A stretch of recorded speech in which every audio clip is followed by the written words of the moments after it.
We have a very special guest on the line with us, Ahmed Zayat, founder of Zayat Stables, owner of some of the top 3-year-olds this year vying for the Roses in the Kentucky Derby. Ahmed, how are you? Thank you so much for joining us today. Good morning. How are you? Wonderful. Doing really well. Yeah, doing well.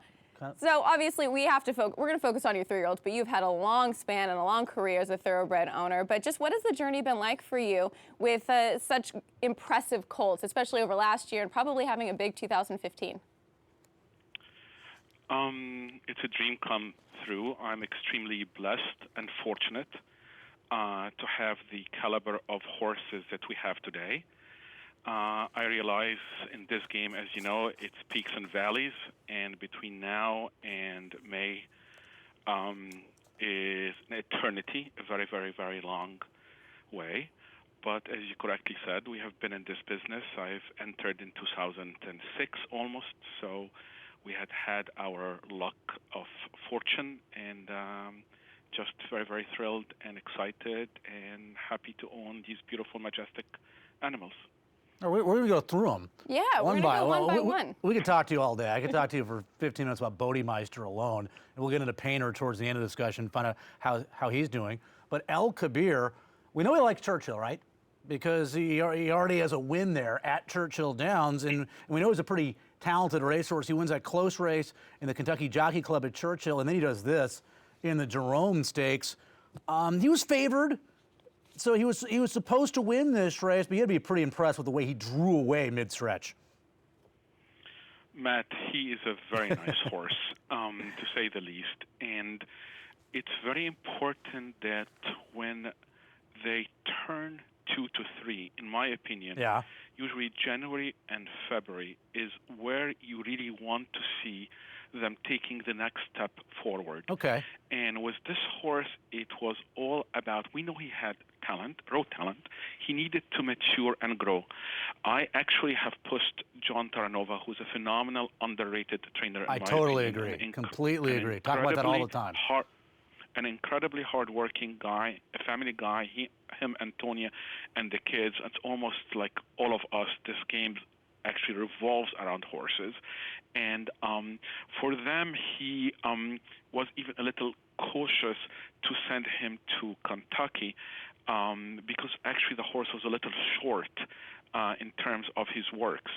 But I wanted to give him the experience to ship early when he's young and to understand what is it all about. Of course, being in Churchill was an added incentive for us to let him, know the ground. And I really thought that we could have not beaten Baffert in that race. But nevertheless, we picked Calvin, who knows Churchill pretty well, as you know, who have been very lucky. He relaxed, was able to relax the colt. He maintained his cruising speed, and he have won in a very nice manner, although the wire came on the right time, frankly speaking. But I was really not concerned knowing that he was really short. And between that race and the Jerome, we gave him the time to be really a horse. He came out of it good, with nice energy. And I was very confident going in, although everything went wrong for him, meaning the jock that was called on him had unfortunate death in his family, Calvin, we had to make a last-minute call, and Chucky Lopez rode an unbelievable race. But we saw a different dimension in that particular race. As you correctly said, nothing went right. He bobbled in the start. He missed the start. He didn't get the lead. He was 4 or 5 wide. He was sitting. The jock knew he had a horse. He relaxed him, he said, then he drew off. So yes, visually it was impressive, but what is more encouraging for us is the way he actually came out of the race. He came out of this particular race like saying, hey, I'm the man. I can do it again, and full of himself. Well, it was very impressive. I just wish you were more involved as an owner. That's all I wish. We're going to talk a little American Pharoah, right, Brittany? We are. El Kabir is leading the leaderboard right now for the Kentucky Derby standings, but let's move forward to American Pharoah, a horse that really, really stepped up to the plate in 2014. Back-to-back Grade 1 wins in the Del Mar Futurity as well as a front runner. And How to Get Sidelined was going to be your favorite in the Breeders' Cup. How is American Pharoah doing? I know this is a horse that I am so excited to see in 2015. Okay, day one, in the farm at the McCatherines, JB McCatherines, who have broken a lot of special horses, and As I good can as it say gets. special like Silver Charm and Yeah. Real Quiet and Forestry. I think after 2 months being at the farm, he called me and says, "Boss, I want to tell you something. This is the fastest son of a gun I've ever put a saddle on, quote unquote, and count my word." And a month later, he comes and tells me, "You need to get him out of here." I mean, I said, "JB, it's only, I think it was February." He said, "You need to get him out of here. I mean, he's too much for this track, for the farm. He wants to do more, and just please, let's get him out of here." I said, "No, you let him relax, be a horse, let him grow, take his time with him." So day one, we felt that he was extremely fast. Now, I and you know, being fast doesn't mean that you're going to go do that in the afternoon, and working on a farm in an 8 or a 3/8 doesn't mean that you're going to be able to come and do what he have to do. But what made this horse special was the mind he had. He had he's a kind horse, he's a sweet horse. So he's not just full of himself. So we were seeing all signs that makes you want to be very excited about any horse you ever owned. Now, to answer your question directly, how is he doing right now? Yes. He is doing well. He looks awesome. According to Bob, he's thriving. He have gained weight, carried his condition well. Believe it or not, he's fit because he, as you know, Bob was really, really getting into him for the Breeders' Cup. So he was super fit, but we really, when we gave him the time off, he didn't really lose any fitness. So right now he have been jogging since January 1st. By the end of this month, he will be galloping. And if I quote Baffert tells me the good ones come quick, turn around very quick. Yeah. They have natural talent.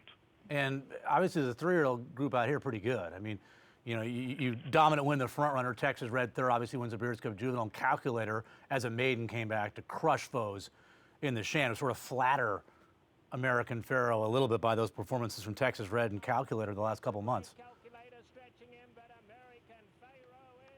As we're showing the front runner right now, he wins the Del Mar Futurity as a maiden. Pretty impressive in its own right, and a horse that obviously can handle synthetic and dirt. American Pharoah, an incredible talent. And then you have Mr. Z, who's just a horse that I think the average horse fan, Ahmed, just really appreciates a horse like this. He's really gutty. He always throws it down. He doesn't always win, but he's always right there at the finish line. It was like that at Los Al, losing by a head in that 3-horse photo. So Dortmund exciting. winning the Los Al Futurity. Delta Jackpot losing by a nose to Ocho Ocho Ocho, who had to overcome an objection. He must be kind of a neat horse to own, because not only is he really good, he's going to give it 110% every time he goes out there. I love this horse because he have a heart bigger than anything, and a horse that always tries and want to try and give his all. He reminds me by another horse we have. You wish anybody owns him, Prayer for Relief. I mean, the horse ran 36 times, have been in the money 28 times. He made $2 million, and he's never won a Grade 1. But, you want all your horses to be like that. Horse who always give it his best. Now, saying that, is this horse having a syndrome of being seconditis? He likes running second. I would argue that even in the last race against an unbelievable group in Los Al, which was an unbelievable thrilling finish. I mean, he came back and was kind of drifting up. As I'm seeing right now, you're showing the race. I mean, he passed the horses, and he came back on them when he was passed. So this is a horse who loves and thrives on fighting.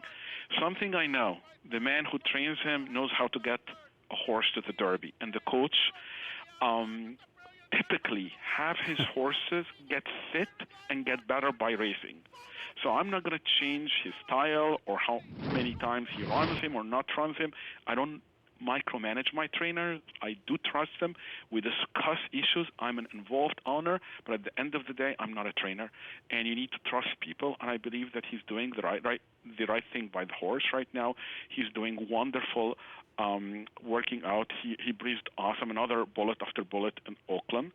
And we're going to be running him next in the Smarty Jones. At Oaklawn Park. Wonderful, which is opening tomorrow. Now, I want to move forward to a horse that you mentioned. Mr. Z has a lot of heart. I don't think any horse, especially for people that are big fans of horse racing, think that any horse has more heart than Paynter. What was the journey like with him? I know that there were ups and downs, but PowerUp Paynter was a huge movement on Twitter. What was that like for you and your family? And how's he doing now? Mm-hmm.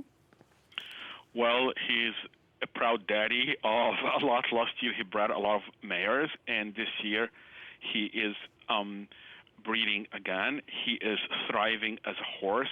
Paynter is known to be a horse who knows who he is. I mean, he's full of himself. He used to be very tough to handle as a horse, but I think that boded well for him because he was a fighter day one. As you correctly say, he have an awesome heart, but it's this desire to live and never to give up and to fight and to show a dimension that I personally have lived, have inspired me in my life to always never give up and always push yourself to the limit. And so so these animals can not only teach us how to enjoy them, and I happen to be fortunate because I ride horses and I bet on horses and I own and breed horses, so I'm kind of like all around.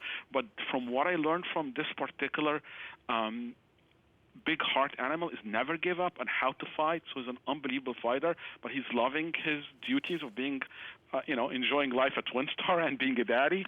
And look at him. I mean, you just saw a picture of him. He's just thriving. I mean, it's an unbelievable story to go down to almost 900 pounds, losing 300 pounds and having colitis and 2 surgeries and laminitis and just never give up a day. Every time come back and win a race. Come back and win a race. At 115 buyers. That's right. Absolutely 7 incredible. furlong. Off a layoff. 7 furlong. All right. Well, it's I mean. It's an incredible story. He's one of the most popular horses that really we've ever had in racing, certainly over the last decade. So what I've taken from this interview with you, sir, Mr. Zayat, is that we already knew that Mr. Z was really, really game, and that American Pharoah has a ton of time. It sounds to me, am I right, that El Kabir, not that he's a sneaky horse, he looked really good in the drum, but El Kabir is the horse that maybe you really, really like, that you still don't think is getting the respect How do you that he pick one? should. Is that fair? Okay, so let me tell you a couple of things. A, I'm extremely blessed to have a very deep crop this year. Yeah. And I mean, there are some horses that you have not mentioned, and I know you guys are better like me and enjoy the game and love a long shot. I will give you one, but I'll go back to answer your question directly. I want that long shot. I have a horse that will have a story in its own because we can talk about another day. But I don't want to bore people and have this interview too long. But by the name of 37 Lives On, he happened to be a giant causeway colt who is right now 3-year-old, who is half to Mind That Bird and half to Dulhan. He's training right now at their Romans. He is at Gulfstream. This is a horse that I have zero question in my mind that would love 1.25 miles and above. So when you are trying to come and tell me, so kind of have a line here, I also have another colt who is full to Judy the Beauty. He's a Go Sapper. He's actually with Baffert, who haven't started yet. And as you all know, Go Sapper is a typical 3-year-old and up and love coming back later. This is one horse that I cannot wait to start because, as I told you, he's full to Judy the Beauty. Yeah. And so to tell you, between now and Derby, it's eternity. I don't know what will happen. I've been through it before. All of you, what happened to Iskandaria. All I am doing right now is enjoying the moment, having very nice crop of 3-year-old that I'm racing. My family and I are enjoying and watching them, I don't know who's going to do what or not.